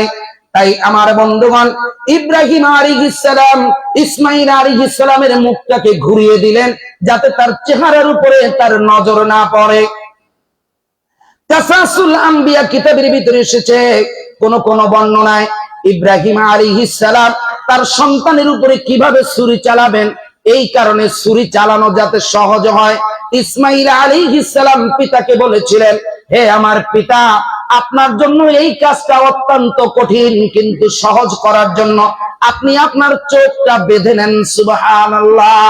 আপনি আপনার চোখটা কি করেন? বেঁধে নেন, যাতে আপনি আমাকে না দেখেন। সম্ভব এটা? আপনি বলেন তো, এই বৃদ্ধ বয়সে আপনি একটা সন্তান পেলেন আর তার গলায় আপনি ছুরি চালিয়ে আপনি তাকে জবেহ করবেন, এটা আদৌ কি আমাদের দ্বারা সম্ভব? কিন্তু আজকে আমাদের সমাজের ভিতরে এটা সম্ভব আছে না নাই? কালকে রাত্রে নিউজ দেখলাম, দুই সন্তান তার মাকে জায়গা দিয়েছে কোথায় জানেন? বৃদ্ধ মানুষ কাপড় চোপড়ে পেশাব পায়খানা করে, ঘর তাদের টাইলস ঘরের ভিতরে নোংরা হয়, পেশাব পায়খানা করে, টয়লেটের কথা বলতে পারে না, তো এই জন্য মারে নিয়ে রাখছে মুরগির খোপের ভিতরে। কিসের ভিতরে? মুরগির খোপের ভিতরে রাখছে। এই সন্তান যদি কুরবানি দেয়, কুরবানি কবুল হবে, তাই না? কুরবানি কবুল হবে। মারে রাখছে কোথায়? কোথার ভিতরে? মুরগির খোপে। নিউজটা সেভ করে রাখছি, কেউ দেখতে চাইলে দেখাবো। তারপরে আবার কি জানেন, কিছুদিন আগে গত সপ্তাহে সম্পদের জন্য দাড়িওয়ালা টুপিওয়ালা, কি সুন্দর পাঞ্জাবি পরা, মাথার উপরে টুপিও আছে দেখা যায়, বাবারে বুকের উপরে এমন ভাবে লাথি মারতেছে, কিল ঘুষি মেরে বাবার অবস্থা খারাপ। জনগণ আবার কি করতেছে, সেটা উপভোগ করছে। দুই ছেলে মিলে বাবাকে মারতেছে, জনগণ মোবাইলে আবার সেটা কি করতেছে, ভিডিও ফেসবুকে লাইভ করতেছে। নাউযুবিল্লাহি মিন যালিক। এই সমাজের চিত্র অবস্থা কোথায় গিয়েছে জানেন তো? তারপরে এই সমাজের ভিতরে আজকে পিতামাতার বুকে, পিতামাতার গলায় ছুরি চালায় কি চালায় না? ইব্রাহিম আলাইহিস সালাম ছুরি চালাইতে গেলেন ইসমাঈল আলাইহিস সালামের উপরে। সন্তান বলতেছে, যদি আপনার কষ্ট হয়, যদি আপনার অন্তরে আমার মোহাব্বত চেপে বসে, তাহলে এক কাজ করেন, আপনার চোখটা বেঁধে নেন। আর আমাদের সমাজের ভিতরে মা বাবার বুকে, মা বাবার গলায় একেবারে কখনো জাগ্রত কখনো ঘুমন্ত অবস্থায় চাকু দিয়ে তাদেরকে ছুরিকাঘাতে হত্যা করছে নিকৃষ্ট এই সন্তানেরা। এদের পরিণাম কোথায়? পরিণাম কোথায়? আল্লাহ নবী সাল্লাল্লাহু আলাইহি ওয়াসাল্লাম তিনি বলেছেন যে পিতামাতার সন্তুষ্টিতে আল্লাহর সন্তুষ্টি, আর পিতামাতার অসন্তুষ্টিতে আল্লাহর অসন্তুষ্টি।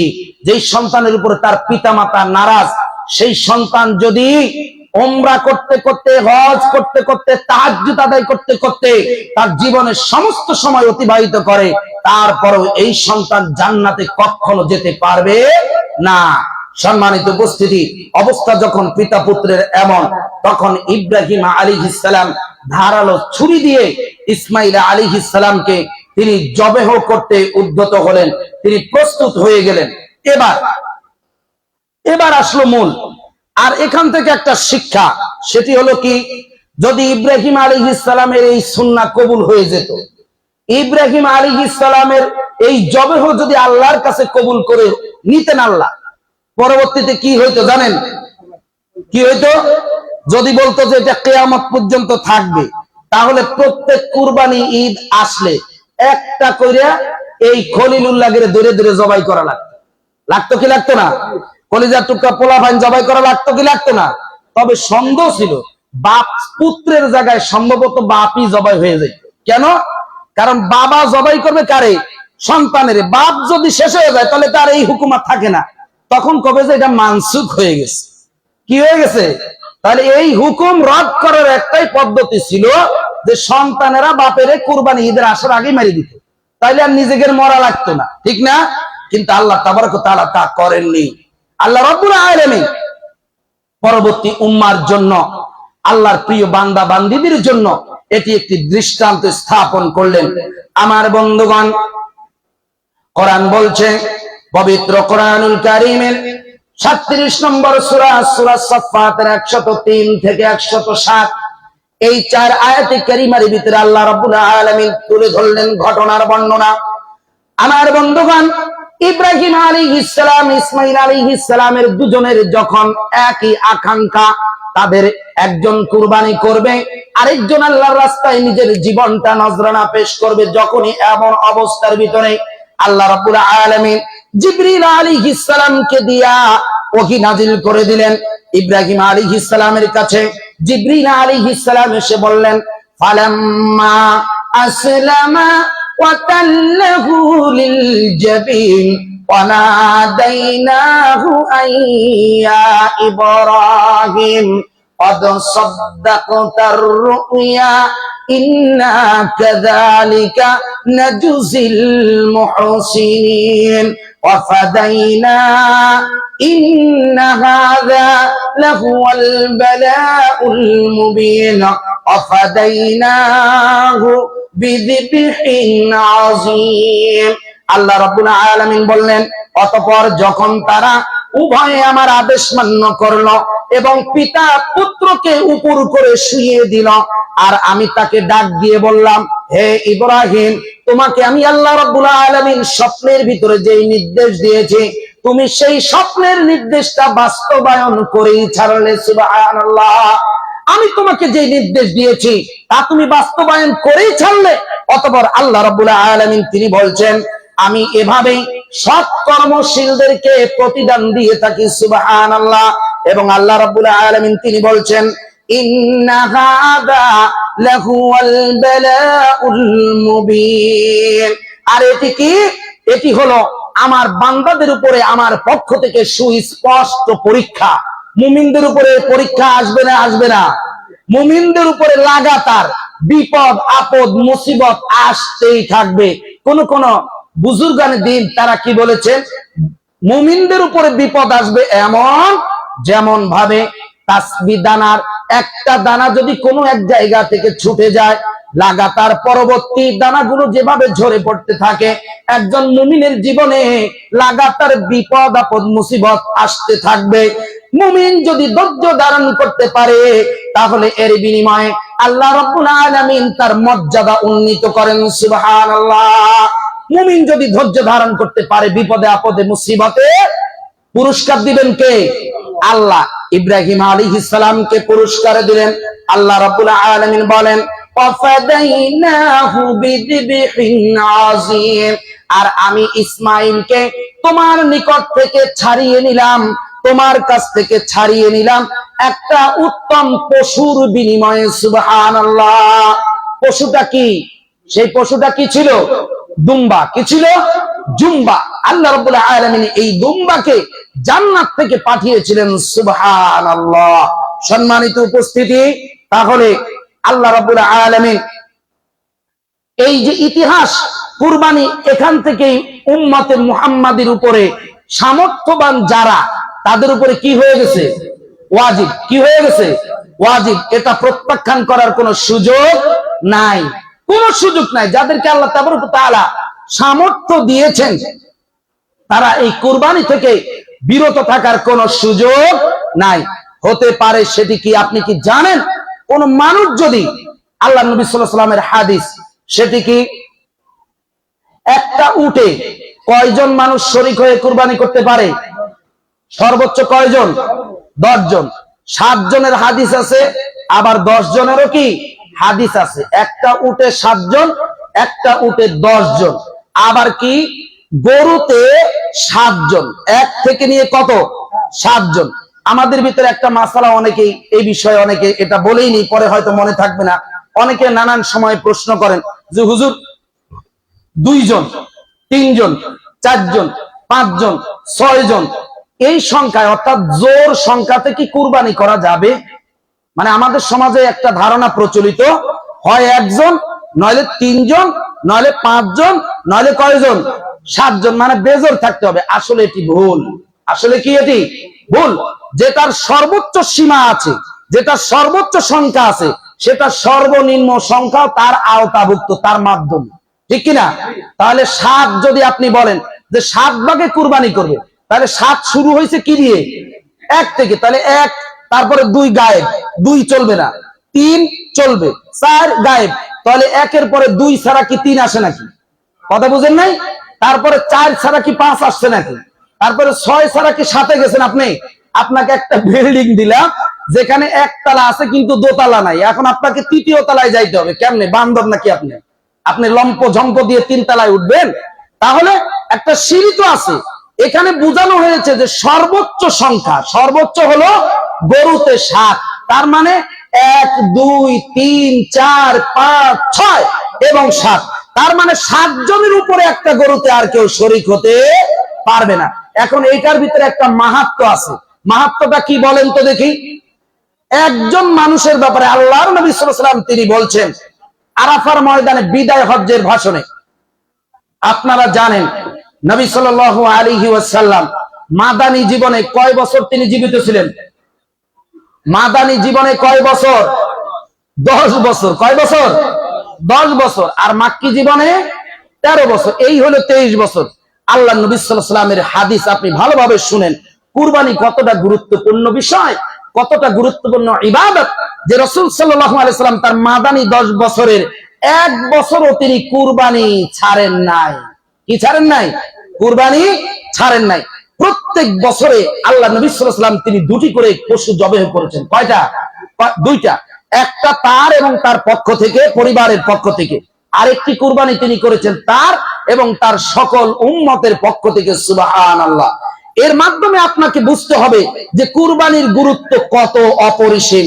তারপরে আপনি দেখেন, একজন ব্যক্তি যদি একটা গরু কিনে, সে যদি কুরবানি করতে না পারে, এই কুরবানির সওয়াব থেকে যেন সে মাহরুম না হয়, এজন্য আল্লাহ তাবারক ওয়া তাআলা সহজ করে বিধান নাজিল করলেন যে 7 জন। কয়জন? 7 জন। যেটা আমাদের সমাজের ভিতরে একটা প্রচলিত একটা প্রবাদ বাক্য আছে, সেটা হলো কি যে 1-এর বোঝা আর 10-এর জন্য সেটা কি? লাঠি। মানে 10 জন যদি একটা কাজ ভাগাভাগি করে শরীক হয়ে করে, তাহলে সেটা চাপ মনে হবে না, সহজ হয়ে যাবে। তাহলে কুরবানি আল্লাহ তাবারক ওয়া তাআলা আমাদের জন্য সহজ করেছেন।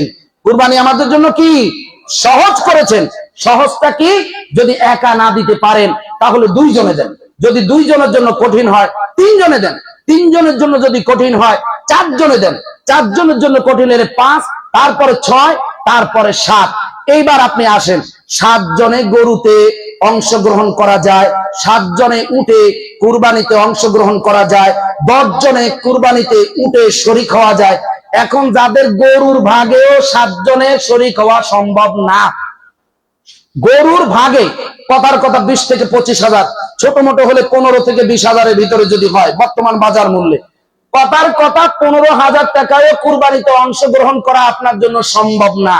আপনার পুঁজিপাটটা আছে 10,000, আপনার পুঁজিপাটটা আছে 5,000, 7,000। এখন আপনি বলেন তো, আল্লাহর নবী সাল্লাল্লাহু আলাইহি ওয়াসাল্লাম জীবনে, আল্লাহর নবীর জীবনে এই মাদানী জীবনের 10 বছর কুরবানির ইতিহাস যদি আপনি দেখেন, কোথাও পাবেন যে আল্লাহর নবী নিজে তার পরিবারের পক্ষ থেকে, তার পক্ষ থেকে বিশাল আকারের এক রাজা বাদশারে কুরবানি দিছিল? পাইছেন কিনা?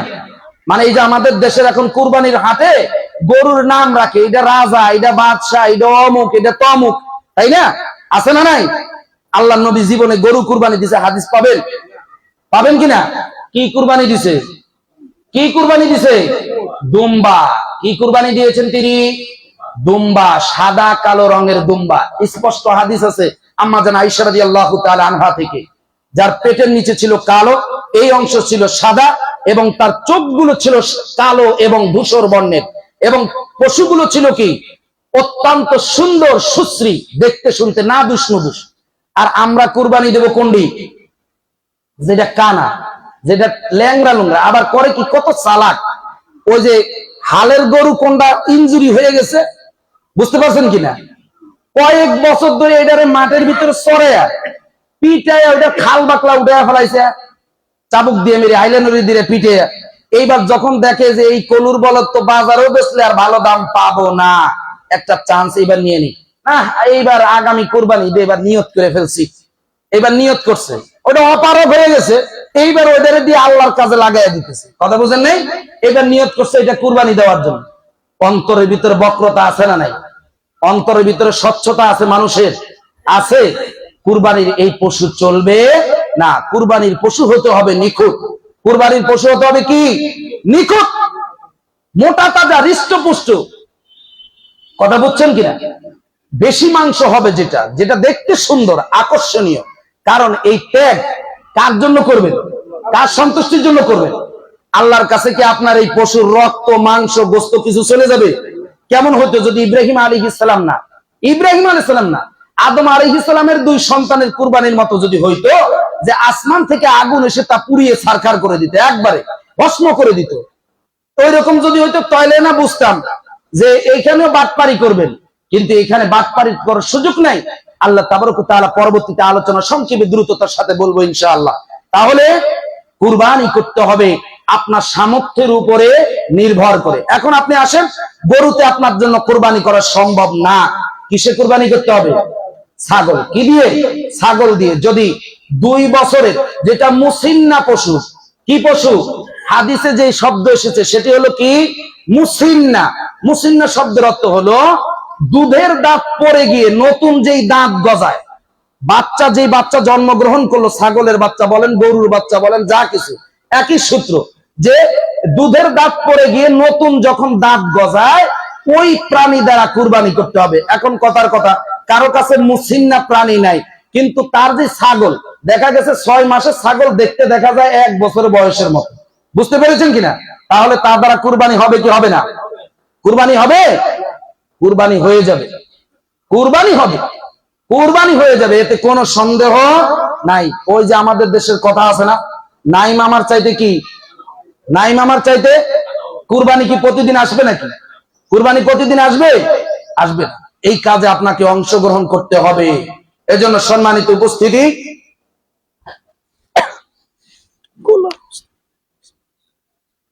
ওই জিনিসটা ক্লিয়ার, 7 জনে কুরবানি দেয়, কিন্তু 3 জনেও আপনি কুরবানি দিতে পারবেন, একটা পশুতে কিন্তু ভাগ হইতে হবে, ভাগ 7 টা করে। Already clear. 7 জন ভাগ হইতে হবে। তাহলে আমরা আলোচনা করছিলাম যে অন্তত কুরবানি না দেওয়ার চাইতে একলা যদি সম্ভব না হয়, তাহলে আমাদেরকে শরিকানা কুরবানিতে অংশগ্রহণ করতে হবে। এখানে একটা বিভ্রান্তি আমাদের সমাজের ভিতরে আছে, সেটি হলো কি? সংখ্যা নিয়ে। সংখ্যা নিয়ে কেউ বলে ওই যে 2 জন 4 জনে কুরবানি করা যাবে না। এর কারণ হলো যে 7 ভাগের কথা। এখন এই 7 ভাগের বিষয়টা হলো এমন, এখানে একটু সূক্ষ্মভাবে বুঝার একটা ভুল আছে আমাদের সমাজে। সেটি হলো কি? 3 জনে 4 জনে 5 জনে 6 জনে কুরবানি করতে পারবে, কিন্তু কুরবানির যেই মাংস, যে গোস্ত যেটা হবে, সেটা ভাগ হবে কয়টা? সেটার ভাগ কিন্তু 60টা হবে। এখন যার প্রয়োজন বেশি, একজন 2টা নিবে, একজন 3টা নিবে, কেউ আছে 4টা নিবে, কেউ 3টা নিবে, এইভাবে ভাগ করে ভাগটা 7 ভাগই হবে। মূল্য পরিশোধ করবে যে বেশি নিবে, একের অধিক, সে ব্যক্তি তার মূল্য পরিশোধ করে দিবে। এভাবে আমি কুরবানি করে থাকি, আমি নিজেও এভাবে শরীক হয়েছি, আলহামদুলিল্লাহ। 2 জনে দেওয়া যায়, কেউ নিল 3, একজন 3 একজন 4, অথবা একজন 5, একজন দেখা গেছে আমার তো একলা কুরবানি করাটা অসম্ভব, আমি একজন ছোট একজন অংশীদার ভাগিদার চাই, আছে না নাই? অনেকে পরামর্শ করে না যে ভাই আমার একটা ছোট্ট একটা ভাগ হলি হয়ে যায়, তাহলে কি করে? আচ্ছা ঠিক আছে, তুমি আমার সাথে আসো, আমার প্রয়োজন বেশি, আমার 5 ভাগ আমি নেই, বা আমি 6 ভাগ নেই, তুমি 1 ভাগ নাও। হয় কি হয় না? এভাবেও কুরবানি করবেন। এটাই কুরবানি না করার চাইতে কুরবানি করাটা উত্তম। আরেকটা বিষয় আছে আমাদের সমাজের ভিতরে, যদিও এটা সহিহ হাদিস মানলে ওয়ানাদের ভিতরে আছে। আমাদের ভিতরে যারা সালাফি মতাদর্শের আহুল হাদিস হিসেবে যাদেরকে আমরা দাবি করি, তাদের ভিতরে একটা গোমরাহি আছে দল বা সংগঠন করার কারণে। কিসের কারণে? দল বা সংগঠন করার কারণে একটা গোরামি আমাদের ভিতরে আছে। সেটা হলো কি, যে মুকিম অবস্থায় ভাগা কুরবানি চলবে না। মুকিম অবস্থায় প্রত্যেকটা পরিবারের পক্ষ থেকে একটা করে কুরবানি দিতে হবে। এখন ওই হাদিস যেটি নবী সাল্লাল্লাহু আলাইহি ওয়াসাল্লাম, আল্লাহ নবী সাল্লাল্লাহু আলাইহি ওয়াসাল্লাম তিনি বলেছেন যে জেনে রাখো যে প্রত্যেক পরিবারের পক্ষ থেকে প্রত্যেক বছর একটি করে কুরবানি, এই হাদিস। আরেকটি হাদিস হলো কি, যে ভাগা কুরবানির যে বিধানের কথা আমাদের সমাজে প্রচলিত আছে, সেটি ছিল হজ্জের মৌসুমে, আর সেটি ছিল সফর অবস্থায়। কোন অবস্থায়? সফর অবস্থায়। এখন বলেন তো দেখি, সফর অবস্থায় ভাগা কুরবানির বিধান কেন আসলো? এটার একটা পর্যালোচনা করেন। কারণ তখন কি অর্থ সংকট। কি সংকট? অর্থ সংকট।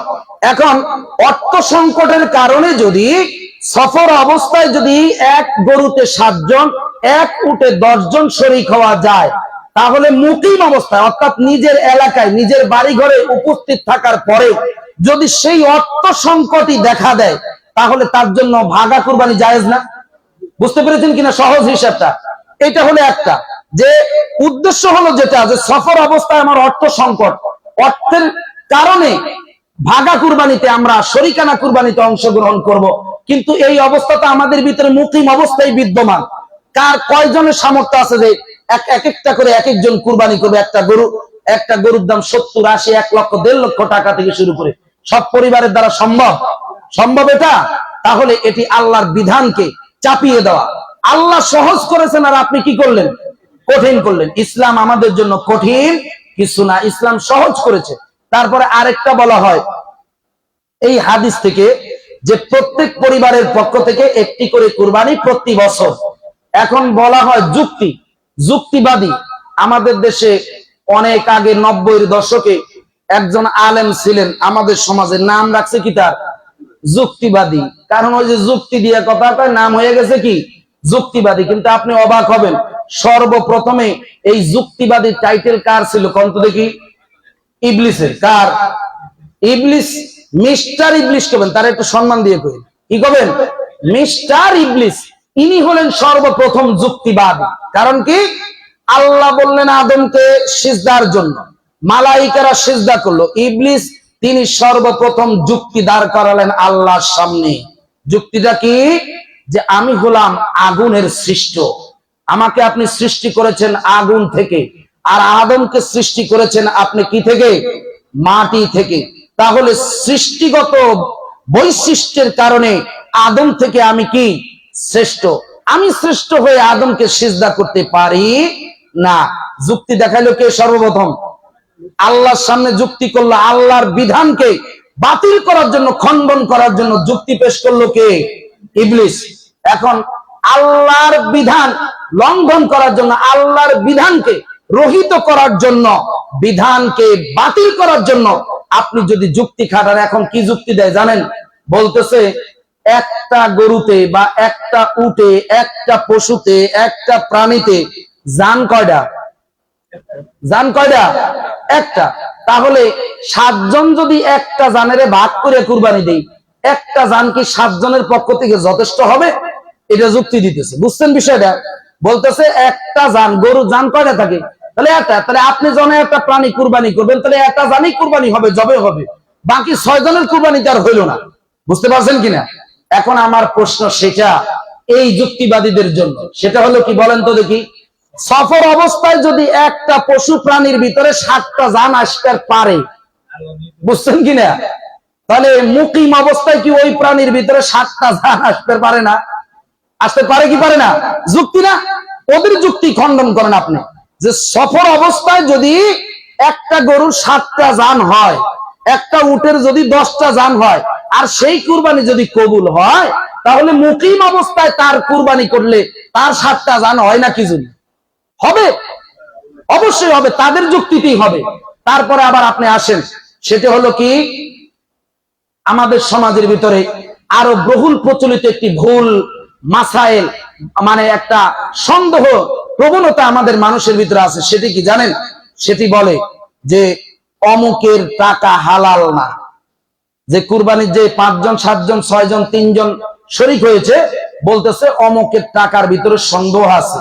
ও নামাজ পড়ে ঠিক আছে, কিন্তু ওর টাকার ভিতরে কি সন্দেহ আছে। ওর সাথে কুরবানি দিলে আমার কুরবানি হবে না, ওর সাথে কুরবানি দিলে আমার কুরবানি কি হবে না। ঠিক কি না? এটা মাসালা কি সঠিক? এটা এখন আপনি বলেন তো, তাহলে আপনি এত বড় পরহেজগার, আপনি এত বড় কুতুব, এত বড় ওলি, তাহলে তো আমার মনে হয় জামাতে যখন আপনি নামাজ পড়েন, আপনার নামাজ আপনার পাশে সুদখোর থাকে, আপনার পাশে বিড়িখোর, গাঁজাখোর, বাবাখোর, জেনাখোর, সব ধরনের বড় বড় অপরাধী আপনার পায়ের সাথে পা লাগায়া দেয়, কাঁধের সাথে কাঁধ লাগায়া দেয়, দিয়ে আপনি নামাজ পড়েন। এখন ওর সাথে নামাজ পড়লে কি আপনার নামাজ হইতেছে? আপনার নামাজ হবে? বলেন না কেন? সুদখোরের সাথে যদি পাশাপাশি লেগে দাঁড়িয়ে আপনি যদি নামাজ পড়েন, এটা ইবাদত না? আপনার এই ইবাদত হয়? কুরবানি করার সময় কি এক একজনের পায়ের সাথে কাঁধের সাথে কাঁধ লাগাইয়া একটা চাকু 7 জনে ধরে তারপরে গলার উপরে আল্লাহু আকবার করে মারেন নাকি? একজনে মারে না, অধিকাংশ সময় মসজিদের পাড়া মহল্লার ইমাম সাহেবরা জবাই করে দেয়, তাই না? তাহলে আপনার যদি কুরবানির চাইতে নামাজ হলো ছোট ইবাদত, ঠিক কিনা? কুরবানির চাইতে জামাতে যে নামাজ পড়েন ওটা তো ফরজ নামাজ পড়েন, তাই না? তাহলে ওইটা হলো ছোট ইবাদত, ঠিক কিনা? বুঝছেন কিনা? কোনটা বড়? সালাত বড়, ফরজ। কেউ যদি কোনো কারণবশত যদি এইবার কুরবানিতে কুরবানি না দিতে পারে, কথা বুঝেন, তারপরে ধরেন 50 60 70 বছর হায়াত পাইছেন, 100 বছর হায়াত পাইলেন, কিন্তু কুরবানি দিতে পারেন নাই, তাহলে আপনি কাফের হয়ে যাবেন, ঠিক কিনা? আপনি নিশ্চিত অবধারিত জাহান্নামীদের একজন হয়ে যাবেন, ঠিক কিনা? এমন কথা আইছে, এমন আলোচনা আছে, কোরআনে হাদিসে আছে, কোন কিতাবের ভিতরে আছে? বুজুর্গানে দিন বর্ণনা করছে? করে নাই। কিন্তু সকল বুজুর্গানে দিন একটা কথা বর্ণনা করছে, সেটি হলো কি, ইচ্ছাকৃত ভাবে যদি কেউ এক ওয়াক্ত নামাজ ছেড়ে দেয়, তাহলে সে কি হয়ে যাবে? কাফির হয়ে যাবে। কি হবে? তাহলে নামাজের চাইতে বড় ইবাদত কুরবানি না, সালাতের চাইতে বড় ইবাদত কুরবানি হতে পারে না। সেই নামাজ যদি বেনামাজি, সেই নামাজ যদি সুদখোর, ঘুষখোর, হারামখোরদের সাথে দাঁড়ায়া পায়ের সাথে পা, কাঁধের সাথে কাঁধ মিলিয়ে একই ইমামের পিছনে জামাতবদ্ধ ভাবে পড়লে যদি আদায় হতে পারে, সেখানে যদি আপনার সংশয় না থাকে, তাহলে কুরবানির ভিতরে এই সংশয়ের উদ্বেগ আপনার নফসের ভিতরে আসার এটাই প্রমাণ করে যে শয়তান আপনাকে ধোঁকা দিচ্ছে, শয়তান আপনাকে কি করছে? ধোঁকা দিচ্ছে, এই কুরবানির মতো নেক কাজ থেকে বঞ্চিত থাকার জন্য, মাহরুম করার জন্য, ঠিক কিনা? এই বিষয়ে কোনো সন্দেহের অবকাশ নেই। যদি তার কুরবানি না কবুল হয়, তার সাথে আমার কোনো কিনা বিষয় সম্পর্কিত নয়। আমার কুরবানি কবুল করার মালিক কে? আল্লাহ। যদি আমার অর্থ হালাল হয়, যদি আমার নিয়ত হালাল হয়, আমার ইখলাসের ভিতরে যদি কোনো কমতি না থাকে, আর এটা যদি কোনো লৌকিকতা না হয়, লোক দেখানো না হয়, তাহলে আমার কবুল মঞ্জুর করবেন কে? আল্লাহ। তারপরে আরেকটি বিষয় আপনাদেরকে খুব গুরুত্ব সহকারে আমি বলবো, এটি আপনাদেরকে বলতে চাই, সেটি হলো কি, কুরবানির আগে কুরবানির বিষয়ে আল্লাহ বলছেন কি, একটা সূরা আপনার সবার মুখস্থ আছে, সূরা কাউসার। কি সূরা? সূরা কাউসার। এই সূরা কাউসারের 2 নম্বর আয়াত আল্লাহ বলছেন, ভালো করে লক্ষ্য করে দেখেন, ফাসাল্লি রাব্বিকা ওয়ানহার, অতএব আপনার রবের সন্তুষ্টির উদ্দেশ্যে সালাত আদায় করুন এবং কুরবানি করুন। অতএব আপনার রবের উদ্দেশ্যে সালাত পড়ুন, অতঃপর কুরবানি করুন। কুরবানির কথা আগে আইছে, তাই না? যে আপনার রবের উদ্দেশ্যে, আপনার রবের সন্তুষ্টির উদ্দেশ্যে আগে কুরবানি করেন, ঝোলা মারেন, তারপরে কি করবেন? নামাজ পড়বেন।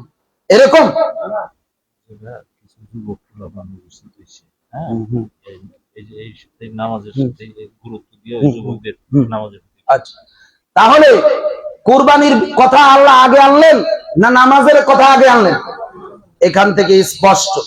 আর একটা আয়াত আল্লাহ নবী সাল্লাল্লাহু আলাইহি ওয়াসাল্লামের ব্যাপারে আল্লাহ তাবারক ওয়া তাআলা তিনি নাজিল করেছেন।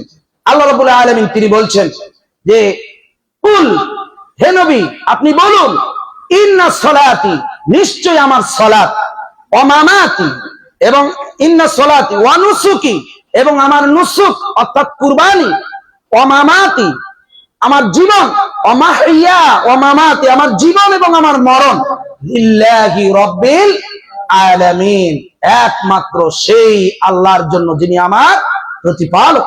তাহলে এখন আপনাকে বলি, ভালোভাবে শুনেন, কার কুরবানি কবুল হয়, কে কুরবানি দেওয়ার হকদার, কে কুরবানি দিবে আর কে কুরবানি দিবে না, কার কুরবানি দেওয়ার কোনো প্রয়োজন নাই, কার কুরবানি গোশত খাওয়ার নামান্তর হবে, আর কার কুরবানি আল্লাহর সন্তুষ্টির উদ্দেশ্য হবে, এই দুইটা আয়াত থেকে প্রমাণ হয়ে যাবে। এক, ফাসাল্লি লিরাব্বিকা ওয়ানহার, সূরা কাউসার পড়বেন। এখন আল্লাহ বলছেন ফাসাল্লি, কিসের কথা বললেন? নামাজের কথা, সালাতের কথা, সালাত আদায় করতে হবে। তার মানে বেনামাজির কুরবানি বাতিল। বেনামাজির কুরবানি কি বাতিল? বেনামাজির যত ইবাদত আছে সব ইবাদত বাতিল, বেনামাজির যাবতীয় ইবাদত বাতিল। কারণ কালেমা পড়ে মুসলমান হওয়ার পরে এই মুসলমানিত্ব রক্ষা করে যে ইবাদত, মুসলমান হিসেবে আপনাকে মুসলমানদের অন্তর্ভুক্ত করে যে ইবাদত, সেই ইবাদত আর কিছু নয়, সেটি হলো সালাত, সেটি হলো সালাত। এই জন্য আপনি বলেন তো দেখি, পবিত্র কোরআনুল কারীমের ভিতরে কুরবানির কথা, কুরবানি দেওয়ার কথা কয়টা আয়াতে আসছে? কয় আয়াতে? মাত্র গুটি কয়েকটা আয়াতে আসছে, মাত্র কয়েকটা আয়াত, 7টা না কয়টা যেন আয়াত, ভুলে গেলাম, মনে হয় 7টা, মনে হয় এরকম 6 থেকে 7টা আয়াত। আর বলেন তো নামাজের কথা কয়টা আয়াত আসছে? কয় আয়াতে? 82তে, 82টা আয়াতে, 82টা বার, একবার দুইবার না, 82 বার আল্লাহ বলছেন নামাজের কথা। এখন আপনি বলেন তো দেখি, 82 বার যেই বিষয়টার বর্ণনা আল্লাহ দিলেন, সেটাকে আপনি প্রত্যাখ্যান করে যেটা 5-6 বার বললেন ওটাই আপনি ধরে নিছেন, ওটা আপনি করছেন, তাহলে আপনার ওই ইবাদত কি কবুল হতে পারে? আপনি একটু যোগ বিয়োগের একটু হিসাবটা করেন। তাহলে কুরবানি কবুল হওয়ার অন্যতম শর্ত কি? সালাত। অন্যতম শর্ত কি? সালাত। আমাদের সমাজে একটা কথা প্রচলিত আছে না, বেনামাজির বউ অটো তালাক। বেনামাজির বউ কি? অটো তালাক। বুজুর্গানে দিন যারা, যারা আল্লাহর প্রিয় বান্দা, মুখলিস বান্দা, বেনামাজিদের হাতে তারা কিছু খায়ও না, বেনামাজিদের হাতে কিছু খায় না। আরো মাসালা শুনেন, বেনামাজির হাতে জবেহ করা পশু প্রাণী খাওয়া হারাম। বেনামাজি ব্যক্তির হাত দিয়ে জবাই করা পশু প্রাণী খাওয়া কি হারাম? কারণ ও আল্লাহর সাথে কৃত অঙ্গীকার সে ভঙ্গ করেছে। অঙ্গীকার বুঝেন না? হযরতে হুযায়ফা রাদিয়াল্লাহু তাআলা, সময় লেট হয়ে যাচ্ছে আসলে বিস্তারিত করতে গেলে, যে আপনি দেখেন, আপনি কালেমা পড়ে মনে করতেছেন আপনি মুসলমান হয়ে গেছেন, কখনো না। এটা হলো একটা শাহাদা। কালিমা হলো কি? শাহাদা, একটা স্বীকৃতি দেওয়া। স্বীকৃতি দেওয়ার পরে মানে আপনি অ্যাটেন্ড করছেন, আপনি জয়েন করেছেন মুসলমানদের ভিতরে, মুসলমানদের রেজিস্টার বুকে আল্লাহর কাছে আপনি মুসলিম হিসেবে কেবল ভর্তি হয়েছেন, অন্তর্ভুক্ত হয়েছেন। এইবার আপনি যদি আপনার কিছু দৈনন্দিন ইবাদত আছে, কর্ম আছে, যার মাধ্যমে আপনি মুসলিম হিসেবে বিবেচিত হবেন, তার অন্যতম এক, দিন এবং রাতের ভিতরে 5 ওয়াক্ত সালাত আদায় করতে হবে। কয় ওয়াক্ত? 5 ওয়াক্ত সালাত আদায় করতে হবে। আর এই 5 ওয়াক্ত আদায় করবে কারা জানেন? যাদের দাড়ি পাকছে, যারা ওই যে বলে যে এক ঠ্যাং অলরেডি কবরে গেছে, এক ঠ্যাং অলরেডি কোথায় আছে? কবরে আছে। কবরে যায় যায় ভাব। এই নামাজ ফরজ কাদের উপরে? এই বুড়াগের উপরে নামাজ ফরজ, কিন্তু তরুণ, কিশোর, যুবক যারা, তাদের উপরে নামাজ কিনা? তাদের উপরে নামাজ কিনা? ফরজ না। যদি ফরজ হইতো তাহলে নামাজের কাতারে ওই বুড়াগেরই খালি পাওয়া যায়, যুবকদেরকে পাওয়া যায় না কেন? কি যুবকেরা? যুবকরা নাই এখানে, তরুণরা নাই। নামাজের যখন আলোচনা হয়, যুবকরা তরুণরা কয় এখানে আইসাও বিপদে বললাম, এখানে আইসাও কি বিপদে বললাম।